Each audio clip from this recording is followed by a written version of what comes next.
Susan, I really appreciate the spiritually informed and experientially grounded perspective that you've brought to the readings that we've done this semester. It might seem contradictory or at least paradoxical to engage in so much dense and abstract textual philosophizing, all in an effort to recover the ultimately aesthetic texture of the concrete reality that somewhere along the line we lost touch with. And I want to suggest, though, that part of the reason to philosophize, despite its difficulty, despite its risks, right? For example, the risk of not making sense, the risk even of going mad. These are the risks of philosophizing, but the reason to philosophize is in order to uncover the ways that, without even noticing it, we are constantly thinking in an overly abstract way about ourselves and about the world. Philosophy begins somewhere between two primordial mysteries. It's not just one mystery, right? We're caught in the tension between two mysteries. And formed into question, these mysteries include, what is this? Right? Not what is there, in particular, descriptions of the bits and pieces of this world, but it's a question of why there is anything at all, right? A question about the fact that there is, not so much about what there is. So what is this? Right? That's the first primordial mystery framed as a question. And then the second primordial mystery is framed or formed into the question, who am I? What is this? And who am I? These questions, they generate intense wonder. And we can't answer one without answering the other. All philosophy springs from these most important, immediate, existential questions.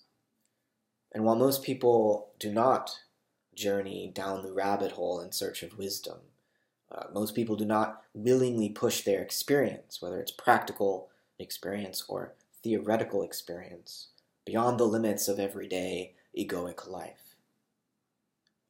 Most people remain within the egoic perspective of common sense, right? Of the common sense answers we give to the questions, who am I and what is this? Anyone, to the extent that they have internalized an alphabetic language, has become subject to the magic spell of words, to the world-making power, in other words, of names and nouns and verbs and prepositions. Anyone that has internalized an alphabetic language and had the ego and the world as concepts constructed within them and for them by this alphabetic language is making certain metaphysical assumptions about the world all the time, uttering these nouns and these names unceasingly without understanding. And philosophy is the attempt to, rather than be possessed by our alphabetic language and to speak according to the norms of our culture in a common sense way about who we are and what this is, the philosopher questions the common sense answers to these questions and discovers, by not just wondering and then rushing to define, but discovers by dwelling in the wonder that the self and the universe are not what they at first appeared to be. So we philosophize, we engage in textual, alphabetic, abstract reflection, not because we are trying to find the concrete, aesthetic, groundless ground of our lives. Rather, we philosophize, I think, at least from the process relational perspective and the pluralistic perspective that I've been trying to articulate in this course, and that the authors that we have read have been trying to articulate. Philosophy in that process relational, pluralistic context is itself a spiritual practice. It is itself a method of transforming oneself and one's perception and conception of the world. If philosophy is not such an exercise or a spiritual practice, then it becomes merely theoretical. And mere theory, the kind of theory that thinks that it's stepped outside of the world, of the flow of all things, to observe it as though from the outside, that kind of theory is a kind of byproduct of the severing, of this agricultural algorithm that not just Western, but also Eastern civilizations continue to repeat. Right? So when we talk about the we, what do we mean by we, right? That we are severed, that we are alienated. I don't think we just mean the West, or at least especially in Morton's way of framing it. He's not just talking about the West, but he means something even more general when he refers to the we that is traumatically separated or severed from the symbiotic real, from the community of non-human beings that we share this cosmic democracy with. He doesn't just mean the West, since the East is no less severed than the West. There are vanishingly few non-agrarian cultures left on this planet. So it doesn't really it doesn't really hold up to say that Asian civilizations are less alienated from nature than European civilizations. Sure, Buddhist teachings recommend vegetarianism, but there are many Theravada schools that do not forbid the consumption of meat, right? And in the West, in Europe, St. Francis was a vegetarian. Plato was a vegetarian, most likely. He at least advocated for vegetarianism in the Republic. Certainly the Pythagoreans were vegetarians. It's likely that the Essenes in ancient Israel,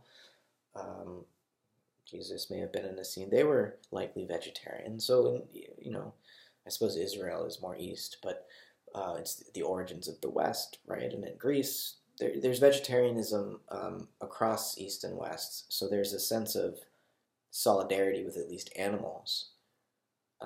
There are representatives in both Eastern and Western traditions who have shown solidarity for non-human animals, but in terms of questioning agriculture, that's not found very often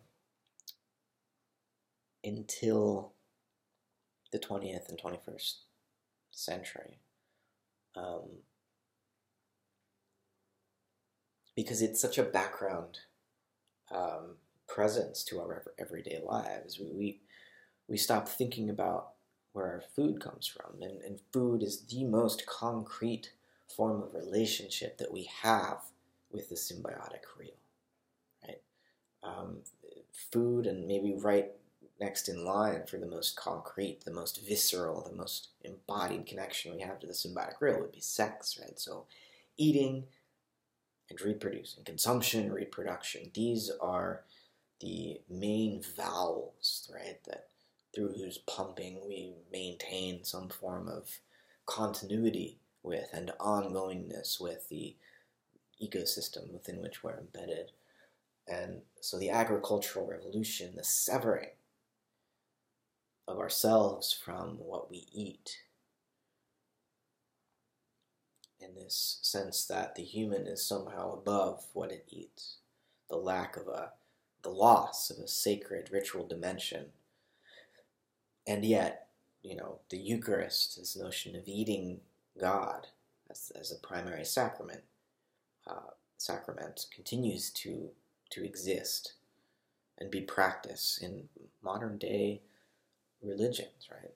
Even if the meaning given to these rituals has shifted over the millennia, there's still a recognition of the sacredness of eating. We just, maybe we need to find through not just, as Morton suggests, consumer capitalism, a trapdoor into the symbiotic real, but through religious institutions and the rites, rituals, liturgies, symbols that they hold for us. Find a trapdoor through that into the symbiotic real. It's there. But yeah, so for Morton, both Western dualistic civilization and the Eastern pantheistic civilization, to use two gross generalizations that maybe capture something relevant about East and West, but both have fallen prey to the agricultural algorithm in Morton's terms. So, why do we philosophize? We philosophize because thinking itself is a mode of experience. It's a way of perceiving, right? Conceptual reflection doesn't transcend or leap beyond our embodied experience of becoming with the world, right? Thinking, conceptual reflection is bound up with the world as we think we are. So the thoughts that we have shape us and are constantly either retarding or adding to our capacity for experience.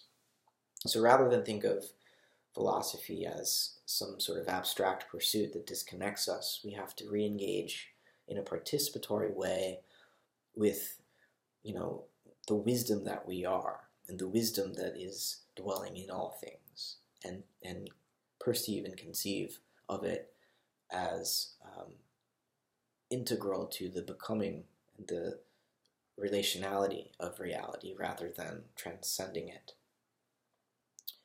And it doesn't mean that, philosophy doesn't remain a difficult, even abstract practice. And it's not necessarily a practice that everyone is interested in engaging in, but nonetheless, it's a practice. It's a spiritual exercise. And it, when practiced right, can be transformative, right? But there are many paths. There are so many paths. I'm reminded of a Mahayana Buddhist scripture, the Brahmajala Sutra, also known as the Brahmanet Sutra, where Sakyamuni Buddha says, "The innumerable worlds in the cosmos are like the eyes of the net. Each and every world is different, its variety infinite. So too are the Dharma doors, or the methods of cultivation, taught by the Buddhas." Right? So there are so many ways of accessing reality. There are so many ways that reality itself becomes. Many worlds, many Dharma doors. And thinking is one Dharma door, one method of cultivating access to the real. Morton wants to remind us that it's not necessarily the top access mode, right? So thinking is not and should not dominate over these other ways of knowing. It's just one of the Dharma doors. So in that sense, yes, we do need other practices, other ways of knowing that are not just thought-based or language-based.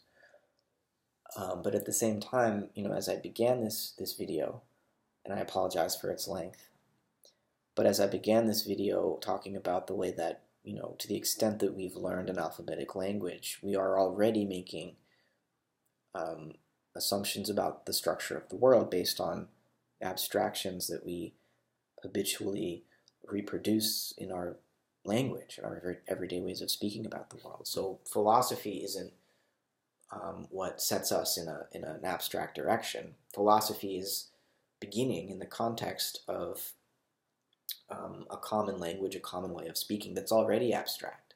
And philosophy acts as a critic of those abstractions that we take for granted, that we allow to think the world for us, that we think the world through unconsciously, and so perceive the world through unconsciously. And philosophy critiques those and reconstructs them so that we begin to speak in a weird way, right? And at first it's hard to make sense of the new way of speaking, of all the new words and the strangely constructed sentences. But those new words and strange sentences are trying to invite us into a new way of inhabiting the world, a new way of experiencing reality.